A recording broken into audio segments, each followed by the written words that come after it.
지금 우리 모두는 자기의 자리가 있습니다. 이 자리는 내가 선택해서 온 것도 아니고 어떤 사람의 영향을 받아서 온 것이 아닙니다. 나의 이 자리는 하나님이 보내신 자리예요. 이것을 모르면 인생 헤매는 것입니다.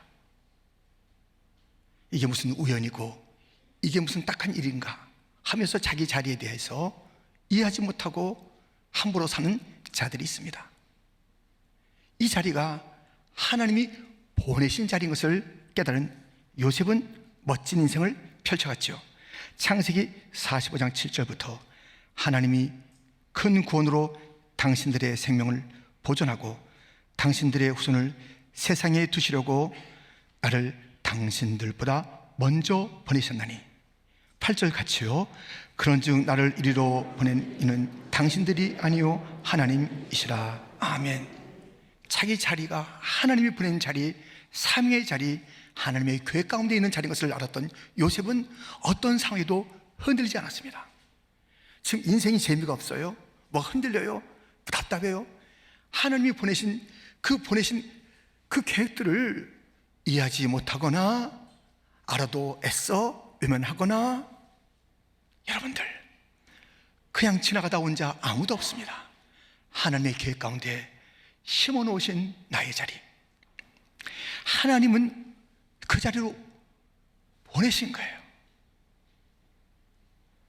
우리를 그렇게 보내신 하나님 계획 가운데 그 일들을 이루어하신 하나님께서는 하나님의 아들 예수님도 보내신 것입니다. 오늘 본문 14절에 보면 아버지가 아들을 보내신 것을 우리가 보았고 또 증언하노니, 아버지가 아들을, 하나님 아버지가 아들 예수님을 세상에 보내신 것이에요. 그렇다면 예수님은 왜 보내심을 받았을까? 예수님은 왜 오신 것일까? 보냄받은 아들의 이야기, 그 아버지의 계획, 뜻이 무엇인지 오늘 본문을 통해서 우리는 알 수가 있습니다. 아버지가 아들을 이 땅에 보내신 첫 번째 이유, 구주로 보내신 것입니다. 14절 말씀을 다시 한번 같이 읽겠습니다. 아버지가 아들을 세상의 구주로 보내신 것을 우리가 보았고 또 증언하노니. 아멘. 구주로 세상에 보내신 거예요.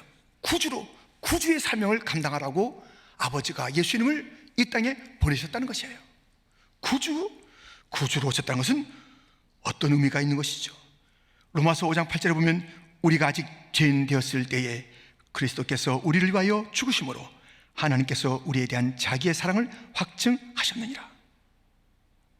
구주로 오셨다는 것은 우리의 죄를 담당하시기 위해서 십자가에 죽으시러 오셨다라는 것입니다.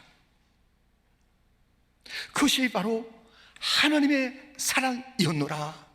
하나님의 사랑으로 예수님이 이 땅에 오셨고 이 땅에 오셔서 구주로서의 삶을 사셨는데, 그것은 우리의 죄를 위하여 십자가에 죽으신 그 삶이요, 그 죽으십니다.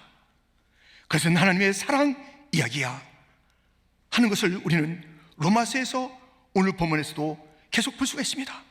오늘 본문도 하나님의 사랑 이야기가 가득 차 있는 것을 보게 됩니다. 15절부터 보면 누구든지 예수를 하나님의 아들이라 시인하면 하나님이 그의 안에 거하시고 그도 하나님 안에 거하느니라. 하나님이 우리를 사랑하시는 사랑을 우리가 알고 믿었노니 하나님은 사랑이시라. 사랑 안에 거하는 자는 하나님 안에 거하고 하나님도 그의 안에 거하시느니라.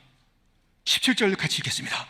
이로써 사랑이 우리에게 온전히 이루어진 것은 우리로 심판날에 담대함을 가지게 하려 함이니. 구주로 오신 주님, 그것은 하나님의 사랑으로 온 구주였고 그 사역이었다는 것입니다. 사랑은 크게 두 가지가 있습니다. 그렇죠? 우리말로는 구별할 수 없는 그 사랑이 아주 상세하게 헬라어 가운데는 있으니 큰 두 헬라어 사랑은 하나는 에로스입니다. 이 에로스 사랑은 사랑의 조건이 사랑하는 그 대상에게 있어요. 예뻐야 사랑해요. 매력 있어야 사랑합니다. 돈 있어야 사랑해요. 높은 지위에 있으면 사랑 플러스 존경까지 해요. 근데 이 문제는 뭐냐면 이 에로스, 상대방이 바뀌잖아요. 언제나 아름답나요? 안 그렇거든요. 언제나 돈 있나요? 안 그렇거든요. 아니, 모습은 그대로라도 내 마음이 또 바뀌어요. 에이, 뭐 예뻐 하면서 그 에로스 사랑은요, 정말 춤추듯이 왔다 갔다 하고 흔들거리는 거예요. 오히려 그 사랑이 미움으로 바뀔 때가 종종 있고요. 아무튼 이 에로스 사랑은 조건적인 사랑이기 때문에, 사랑의 대상에 여러 가지 조건에 따르는 사랑이기 때문에 이것은 누구도 영원하다 할 수 없는 그런 사랑, 실망의 사랑.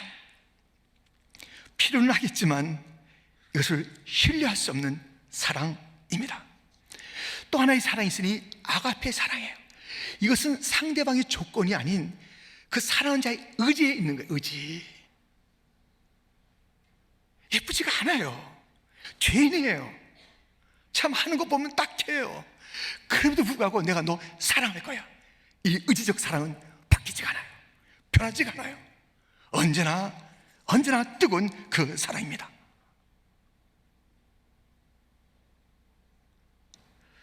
그 사랑으로 사랑하는 아가페 사랑이 바로 구주의 사랑, 죄의 문제를 해결한 사랑이라고요. 그래서 우리가 구주할 때 이 찬송이 떠오르니 죄짐 맡은 우리 구주, 아시죠? 찬송하면서 구주가 나의 죄 문제 해결하시러 하나님이 보내셨고 오셨다는 것을 기억하면서 찬양합니다.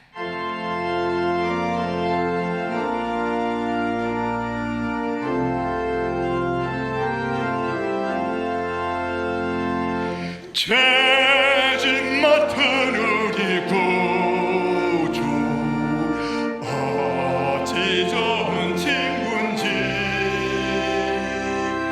걱정 근심 무거운 짐 우리 주께 맡기세. 주께 고함 없는 거라 버그럽지 못하네. 사람들이 어찌하여 아랠 줄을 모를까.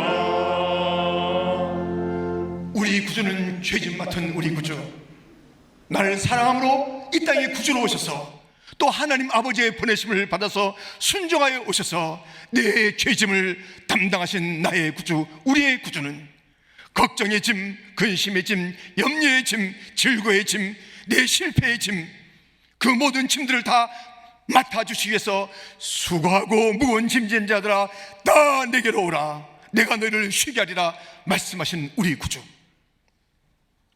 그러므로 우리는 죄짐을 져주시고 온갖 우리의 문제를 다 담당하시겠노라고 오신 구주 앞에 맡기는 것으로 끝나는 것이 아니라 그분에게 구하는 것이에요. 아가페 사랑, 멈출 수 없는 사랑, 우리가 거부해도 기다리며 마침내 그 사랑을 부어주시는 그 주님, 그 주님에게 구할 것이 있습니다. 그래서 또 누리는 것이 많이 있습니다. 구주로부터 누리게 되는 건 놀라운 일들이 로마서 5장 9절부터 계속되니, 그러면 이제 우리가 그의 피로 말미암아 의롭다 하심을 받았으니 더욱 그로 말미암아 진노하심에서 구원을 받을 것이니, 곧 우리가 원수 되었을 때 그의 아들의 죽으심으로 말미암아 하나님과 화목하게 되었은즉 화목하게 된 자로서는 더욱 그의 살아나심으로 말미암아 구원을 받을 것이니라. 11절 같이 읽겠습니다. 그뿐 아니라 이제 우리로 화목하게 하신 우리 주 예수 그리스도로 말미암아 하나님 안에서 또한 즐거워하느니라. 아멘. 죄의 짐, 죄의 문제가 해결됐습니다. 우리가 의로워진 것입니다. 진노에서 다 구원받고 벗어나게 됐습니다. 온갖 저주로부터 우리는 이제 주님의 놀라우신 은혜의 자리로 이르게 되었습니다. 거기에는 구원이라는 이름을 가지고 있고 하나님과 화목이라는 이름을 가지고 우리가 그 시간들을 누리는 것입니다. 그 축복을 누리는 것입니다. 그런데 우리가 어떻게 살아야 된다고요? 즐거워하며 살아야 되는 것이에요. 기뻐하며 살아야 되는 것이에요. 우리 구주를 만난 자는요, 기뻐하며 사는 것이에요. 그래서 우리는 이렇게 부르죠. 기쁘다 구주 오셨네. 할렐루야. 기쁘시죠? 이제 놀라긴 했지만 안 기쁘세요? 예. 기뻐요, 기뻐. 그래서 우리는 정말 이 신앙생활을 딱하게 해서는 안 됩니다. 딱한 자가 뭐냐면 신앙생활을 무슨 의무로 하는 것처럼 아주 힘겹게 하는 사람들을 보게 돼요. 정말 그건 이해가 할 수 없는 거예요. 우리 하나님이 이해 안 하세요.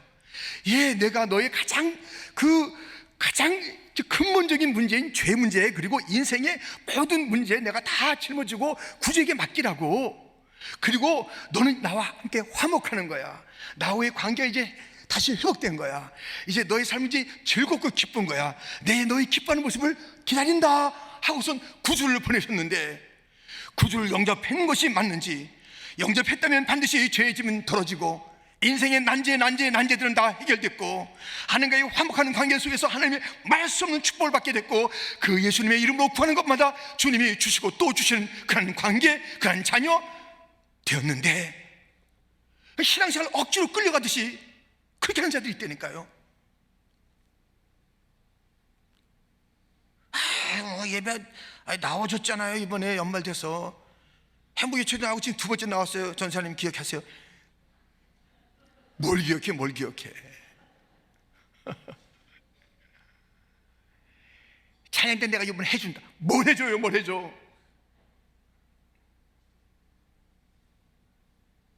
여러분들, 우리는요, 어떤 일이든지 이 구원의 구주를 만난 그 자들은요, 또 불날 노래가 있습니다. 기쁘다 구주 오셨네. 그래서 이 두 가지가, 죄짐 맡은 우리 구주, 기쁘다 구주 오셨네, 우리가 늘 부르잖아요. 이걸 합해서 불러야 돼요. 죄짐 맡은 우리 구주, 기쁘다 구주 오셨네. 이걸 연결해야 됩니다. 기쁘다 구주 오셨네만 부르면 안 되는 거예요. 이 기쁨을 주시기 위해서 구주가 죽으셨다고요. 이해할 수 없는 일이 있다면 왜 하늘의 영광을 버리고 마구간에 오셔야 했는지, 이해할 수 없는 일이 있다면 아무 죄가 없는 그분이 십자가에서 왜 죽으셔야 했는지, 그 구주의 죽으심이 있어서 우리에게 기쁨이 왔다는 거예요. 그런데 죄짐 맡은 우리 구주는 노래하는데 기쁨이 없는 그것은 또 무엇이냐고요.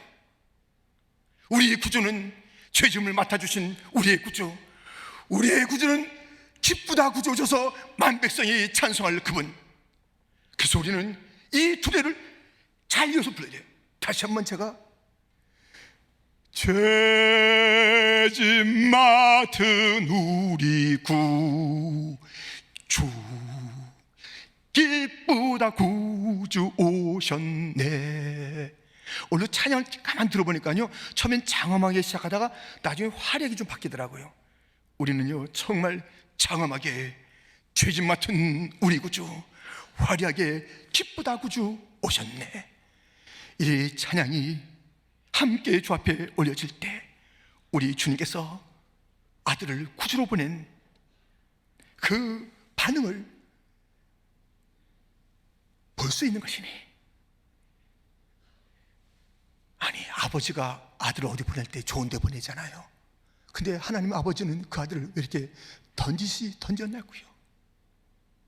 마구간에 왜 던졌듯이 던졌냐고요. 그 험한 길 가는 걸, 그 골고다 올라가는 걸 나를 어찌 버리셨냐고 했을 때 돌아보지 않는 아버지.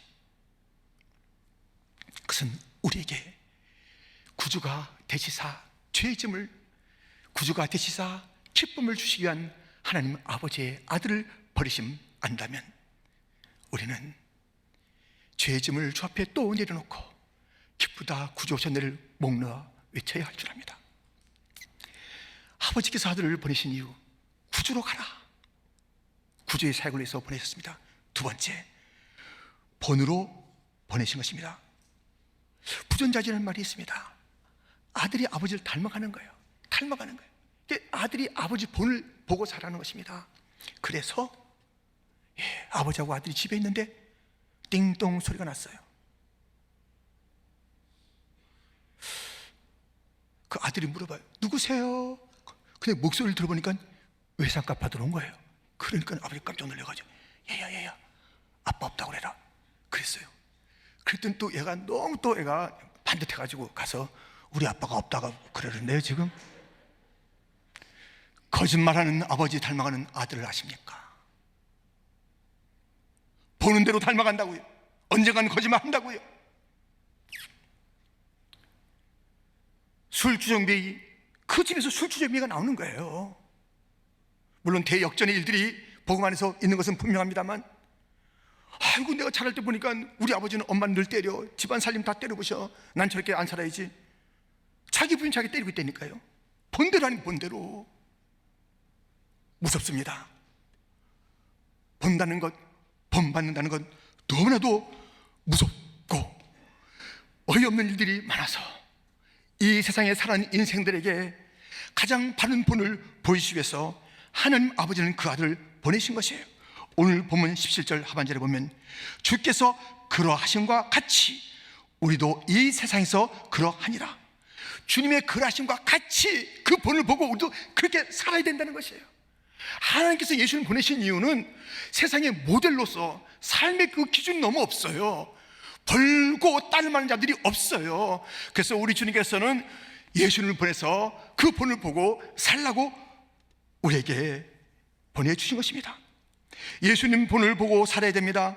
무엇보다도 예수님의 겸손함을 본받아야 되겠습니다. 요한복음 13장 14절 15절 보면 내가 주와 또는 선생이 되어 너희의 발을 씻었으니 너희도 서로 발을 씻어주는 것이 옳으니라. 내가 너에게 행한 것 같이 너희도 행하게 하려 하여 본을 보였노라. 우리 주님께서 이 본을 받으라는 것이에요. 무슨 본이에요? 제자들의 발을 씻는 것이에요. 발을 씻기 위해서 어떻게 해야 돼요? 낮아져야 되는 거예요. 자기의 깨끗한 손으로 더러운 발을 만지며 뭐 냄새가 있겠고 더러움이 있겠고, 그런데 자세조차 낮춰야 되는 거예요. 가장 낮은 자, 그 모습이 발을 씻는 것인데, 예수님께서 야 너희들 서로 발 씻어줘, 겸손하게 좀 살아라 하신 것이 아니라 그대로 본을 보이시면서 이렇게 해라. 겸손의 주님, 겸손의 극치는 성육신, 하늘의 영광을 버리고 이 땅에 오신 우리 예수님의 겸손을 본받으라는 것입니다. 낮은 자리에 임하라, 겸손의 자리에 임하라. 그 자리가 은총의 자리다. 그 자리가 기적의 자리다. 높아지고자 하는 자는 낮아질 것이요 낮아지는 자는 높아지리라. 이 교만은요 반드시 패망으로 이끕니다. 사울이 처음에는 겸손한 듯 하다가 왕이 되고 나서 얼마나 교만한지, 그의 생애와 그의 가정은 점점점 망하는 대로, 이 다윗은요 그 왕이 됐잖아요. 너무 어려운 가운데 왕이 됐는데, 왕이 되고서 부른 노래가 있습니다. 왕이 됐으니까 야 이 왕한테, 이 다윗 왕한테 너희들 납작, 이게 아니에요. 왕이 됐는데 이런 노래 부르더라고요. 왕이신 나의 하나님, 내가 주를 높이고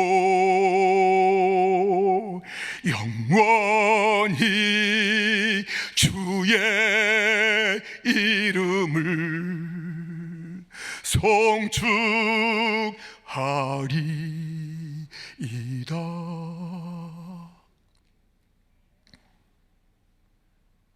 왕의 자리에서 진정한 왕은 하나님 한 분이십니다. 겸비했던 다윗의 집은 점점 흥황하였더라. 망하고 싶고 집안까지 다 망치고 싶다면 교만하시면 돼요. 하나님의 왕권을 넘으면 되는 거예요. 내가 다 결정하면 되는 거예요. 내 마음대로 살면 되는 거예요. 그 길은 성경에 있으니 패망의 길. 수많은 자들이 꼭 그대로 보여줬으니, 이해 없이 보여줬으니, 그 길로 가고자 하는 자는 나하고 우리 집은 망해야지 교만의 길로 가십시오. 왕의 자리를 넘으십시오. 자기 자신이 주권자가 되십시오. 그러나 놀라운 은총을 더 덧입기를 원한다면 겸비한 자리, 낮은 자리, 본받으라고 말씀하신 그 주님의 본을 쫓아가는 가장 낮은 자리, 낮은 자세로 살아가는 것이 우리 예수님께서 이 땅에 오신 이유, 그 본을 보고 이 교만한 세상에서 겸비하게 살라라는 것입니다. 예수님의 겸손을 본받을 뿐만 아니라 또 무엇을 본받아야 합니까? 예수님의 참으심을 본받아야 돼요. 베드로전서 2장 20절부터 보면 죄가 있어 매를 맞고 참으면 무슨 칭찬이 있으리요 그러나 선을 행함으로 고난을 받고 참으면 이는 하나님 앞에 아름다우니라. 21절 같이 읽겠습니다. 이를 위하여 너희가 부르심을 받았으니 그리스도도 너희를 위하여 고난을 받으사 너에게 본을 끼쳐 그 자취를 따라오게 하려 하셨느니라. 아멘. 하나님께서 아름답게 여기는 자가 누군지 아세요? 우리 아름다운, beautiful, 와 이렇게 하잖아요. 근데 무엇이 아름다운 기준이에요? 하나님 앞에서 아름다운 것은 부당한 고난을 받을 때 참는 것, 이것이 하나님 보시기에 아름다운 자라는 거예요. 자기 잘못으로 혼나는 것, 뭐 그거는 아니죠. 매를 맞는 것, 그건 아니에요. 근데 부당하게 모함받고 멸시받고, 그런데 그것을 참아내는 것, 그것이 아름답다는 것이에요. 이 세상은 모멸과 모함과 시기와 미움과 질투로 가득 차 있어서 우리가 그것을 다 당할 때마다 팔 걷어붙이고 싸우기 시작하면 끝이 없어요. 아니, 우리가 상처만 받나요? 상처 또 주잖아요. 그걸 다 일일이 해야 되면 이 세상 어떻게 살아요? 그냥 뭐 어디서부터 잘못한 건지 막 생각도 안 나는데 이거 어디서부터 잘못해 하면 따져보자 하면서 뭐 어떻게 되냐고요.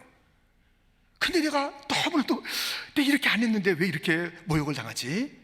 왜 이렇게 침뱉음 받은 것 같은 거야? 왜 이게 뭐야 할 때 그때 부당하잖아요. 그때 참는 것이 바로 십자가의 주님에 동참하는 것이고, 우리 하나님께서 예수를 이 땅에 보내신 이유래요. 세상에 모함도 많단다, 억울함도 많단다, 부당함도 많단다. 이것은 참아야 그 길이 열리는 거야. 참을 길이 없잖아. 내 아들 예수를 보냈어. 이 아들을 봐, 십자가에 죽기까지 참았잖아. 아무런 죄가 없는데 참았잖아. 너 잘못 좀 있잖아. 너도 그 사람만 잘못했어. 또 참아야지. 누가 너를 재판관으로 세웠더냐? 나는 너에게 요청하는 것이 있어. 멋진 판결을 하라고? No, 참으라고. 그것이 아름다운 거야. 그 아름다움을 너에게 보고 싶구나. 우리 주님께서 아름답게 여기시는 것은 바로 그런 억울함 가운데, 부당한 가운데 참는 것이에요. 잘 참으라고 잘 참으신 예수님을 보내주신 거예요. 십자가까지. 예수님 본을 받는 것은 그의 겸손함을, 부당한 모욕과 멸시, 처사, 그것을 잘 참아내라는 그런 것을 본받으라는 것이고요. 수많은 본을 받는 가운데 또 하나 우리가 본을 받을 것이 있으니 로마서 15장 5절 6절에 이제 인내와 위로의 하나님이 너희로 그리스도 예수를 본받아 서로 뜻이 같게 하여 주사 한 마음과 한 입으로 하나님 곧 우리 주 예수 그리스도의 아버지께 영광을 돌리게 하려 하노라. 우리 예수님 본을 봤는데 우리 예수님은요 하나님 아버지께 영광을 돌렸어요. 영광을. 우리가 이 입을 가지고 하나님께 영광을 돌려야 되고요, 먹든지 마시든지 하나님께 영광을 돌리는 그 본을 보고 살려요. 그 본을. 무슨 일이 있어도 하나님께 영광을 돌리는 것이 우리 아들 예수가 한 거다. 너의 삶도 이제 너의 그 모든 죄의 문제 구주가 돼서 다 용서해 줬는데 기쁘게 살아야 되는데 이제 또 살아야 될 삶이 있으니 본을 받아야 돼. 내 아들 예수는 언제나 나에게 영광을 돌렸단다. 나도 너에게 기대하는 것이 있어. 내게 영광을 돌리는 것, 하나님께 영광을 돌리는 삶을 살아야 되는 것이에요. 왜 그러냐? 하나님이 영광스러우세요. 하나님 탁월하세요. 하나님 위대하세요. 조금 더 그것은 그 문제가 없는 것이에요. 그런데 그것을 애써 손상하기 위한 마귀가 자꾸만 덮어놓는 거예요. 하나님의 영광을 덮어놓는 거예요. 우리 눈이 그 하나님의 영광을 보지 못하게 자꾸만 다른 것이 크게 보이게 만드는 것이에요. 세상 것을 가지고 자꾸만 우리가 다 미혹하고 유혹하는 것이에요. 우리 마음속에 엉뚱한 것을 집어넣고 하나님의 영광으로 가득한 그 뜨거운 그 감사가 속에서부터 오르지 못하게 나오게 그냥 불평이 나오게 만들고, 맞아 뭐 이거 아니잖아 하면서 대수롭지 않게 여기고, 하나님의 영광이 뭐 하면서 사람의 영광을 더 구하고 자기의 명예를 더 구하고 더 그것을 참을 수 없어 하고, 하나님의 영광이 손생됐는데 그 일이라는 거룩한 분노는 갖는 자가 너무 찾기 힘들고, 자기의 조그만 그 명예에 이루어지면 누구지 알고 나한테 이래. 갑자기 회장하던 자가, 갑자기 목사의 일을 보던 자가, 장로의 일을 가졌던 자가 갑자기 얼굴이 달라지면서 너 나 누군지 좀 이리 나와봐. 막 예배당 나갈 때 끝에 막 끌고 가서 팔 꺾고. 무섭습니다.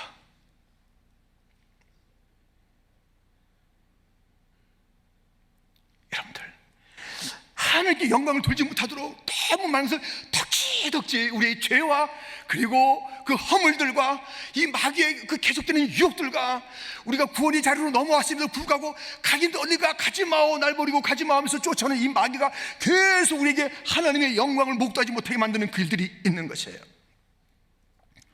그러므로 우리는 이렇게 무엇인가 덮여있는 그곳에 이것은 주인이 하나님이야 걷어내야 되는 거예요. 내 눈이 하나님의 영광을 볼 수 없다면 내 눈을 치우고 내 눈을 열어 주님의 영광을 목도하게 하여 주옵소서. 자기의 자리에서 우리가 다 예수님만은 완벽한 삶을 살지만 우리는 완벽하지 못하잖아요. 우리는 또 제한이 있잖아요. 시공간에 제한이 있잖아요. 그러니까 자기 자리에서 하나님께 영광을 찾아드리면 되는 거예요. 내 자리 주변에 막혀있는 이 자리에 가장 우리의 사명 중에 사명은 하나님께 영광을 드리는 거예요. 뭔가 덮여있는 것을 걷어내야 되는 것이에요. 혹시 음악을 잘하시는 분들 계십니까? 이 음악의 그 재능을 가지고, 음악을 가지고 사람을 우울하게 만들어요. 이 음악을 가지고 사람을 이상하게 미혹해요. 이 음악을 가지고 하나님의 위대하심을 드러내야 되는 것이에요. 그래서 음악 하는 자들은 하나님의 사랑에 대해서 묵상할 때면 이런 음악을 만들어내고 노래해야 됩니다.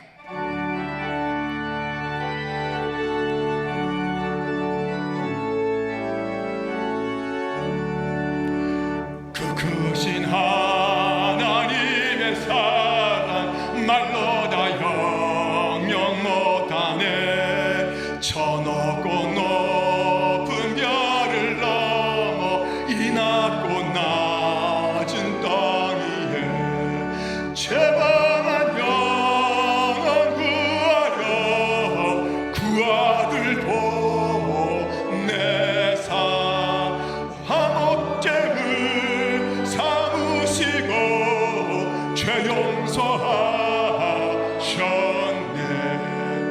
하나님 크신 사랑은 측량다 못하네. 영원히 변치 않는 사랑 성도이여 찬양하세.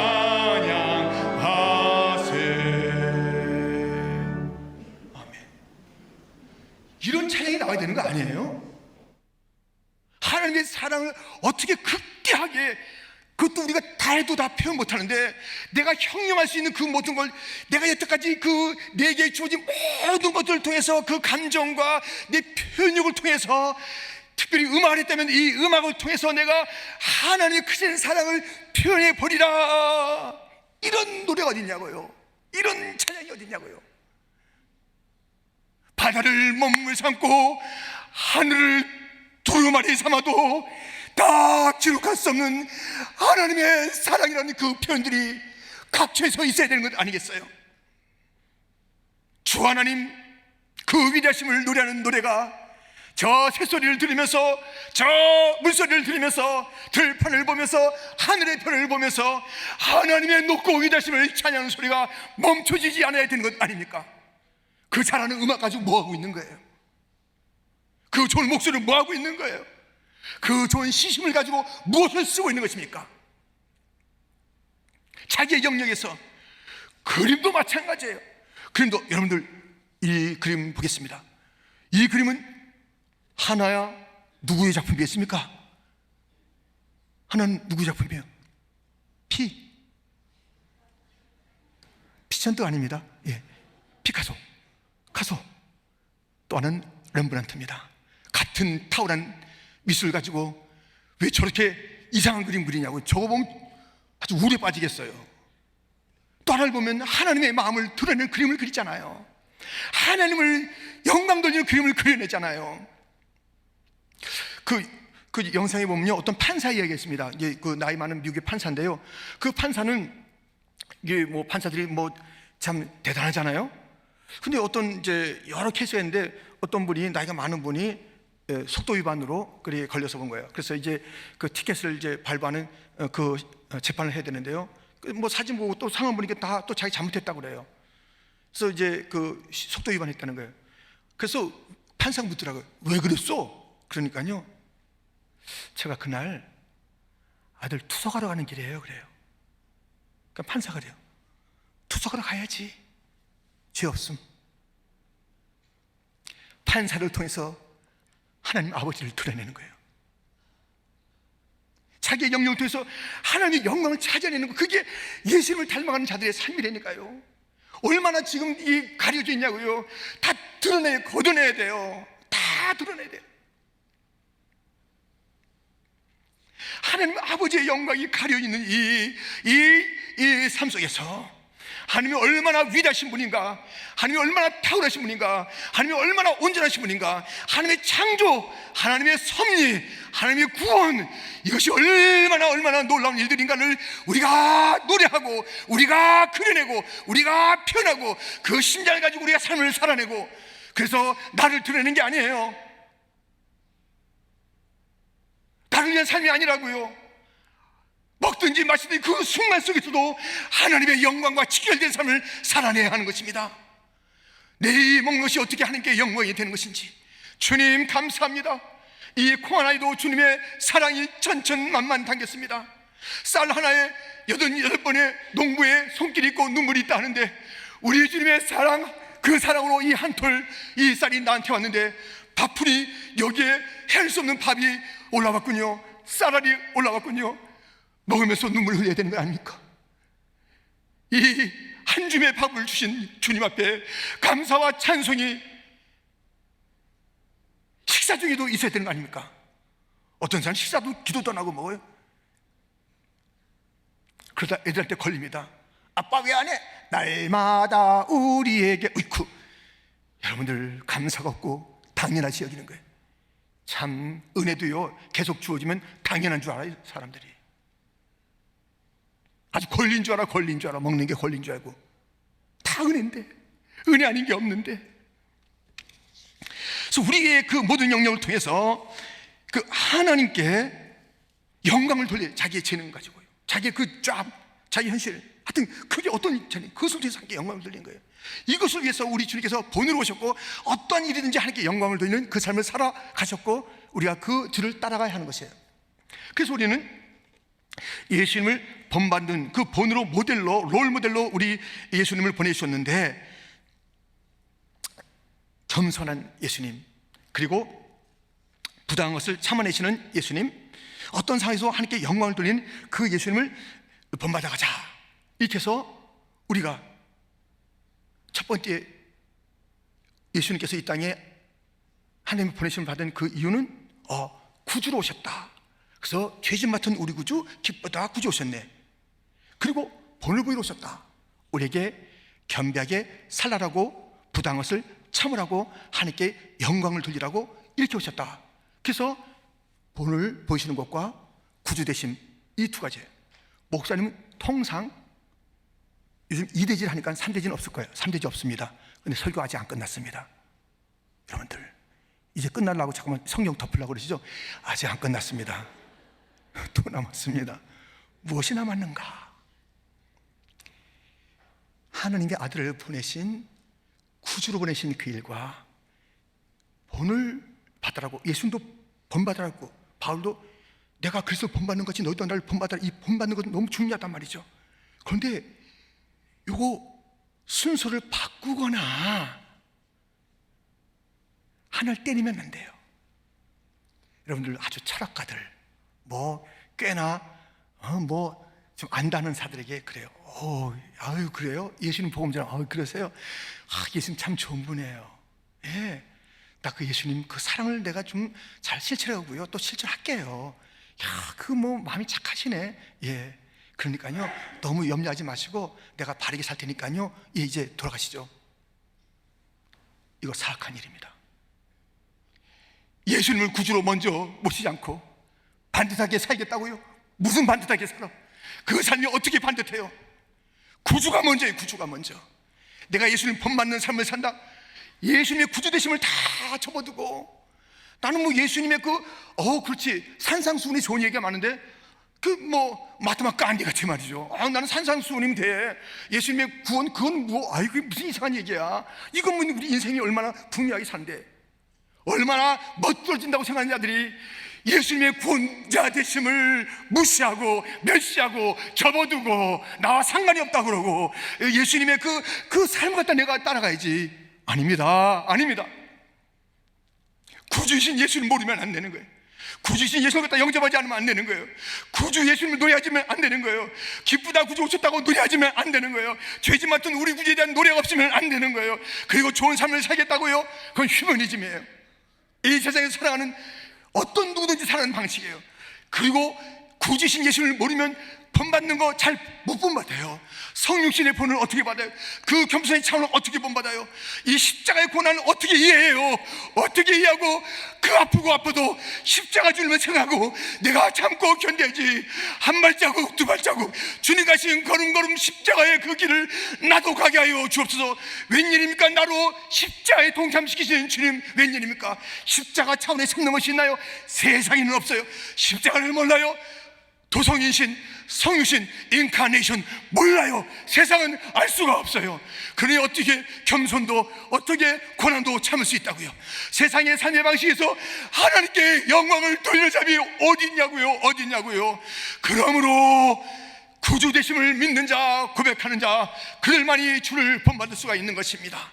구주 없이 나는 예수님 본받고 산다는 것은 거짓말입니다. 고로 제가 말씀드려도 사악한 일입니다. 우리 주님을 주님으로 보지 않는 하나님의 도전하는 그런 태도가 구주 없이 착하게 살고, 그러니까 그런 질문이 많이 나오잖아요. 이순신 장군은 세종대왕은 전쟁에도 이겼고 한글도 창제했으니 착한데 천국 가나요? 묻지 마세요. 예수 믿어야 천국 가는 거예요. 쓸데없는 생각도 하지 마세요. 이상한 질문 던지지 마세요. 예수 믿느냐 천국, 안 믿느냐 지옥. 하나님께 주신 그 기준밖에 없는 거예요. 윤리적으로 살면 가능하나? 노. 예수를 이렇게 우리가 정말 구주로 생겼는데 본을 받는 삶이 없는 거예요. 그 뒤따르는 것이 없는 거예요. 이건 바리새인도 아니고 뭐예요? 이 시대 바리새인 맞네요. 잔뜩 지식이 있는데 삶이 안 따르는 그런 일들이 있는 거예요. 우리가 예수님이 구주라면 나의 삶이 바뀔 수밖에 없어요. 나 같은 죄인을 용서하신 그 주님을 내가 만났다면 나의 삶이 뒤집어지는 것이에요. 옛날처럼 살 수 없어요. 이전처럼 살 수 없어요. 예수님을 구주로 모시고 난 자는 예수님의 발자취를 따르지 않을 수가 없는 거예요. 예수님, 지난 나의 모든 삶의 발걸음이 우왕좌왕이었습니다. 주님을 만나고 난 다음에 이 걸음을 보시옵소서. 주님, 부족하고 어떨 땐 더디더디한 것 같았지만 어떨 땐 멈춤거리는 것 맞지만 주님 따라온 길 맞지요? 주님 손잡고 갑니다. 주님요, 이 손을 꼭 잡고 가소서.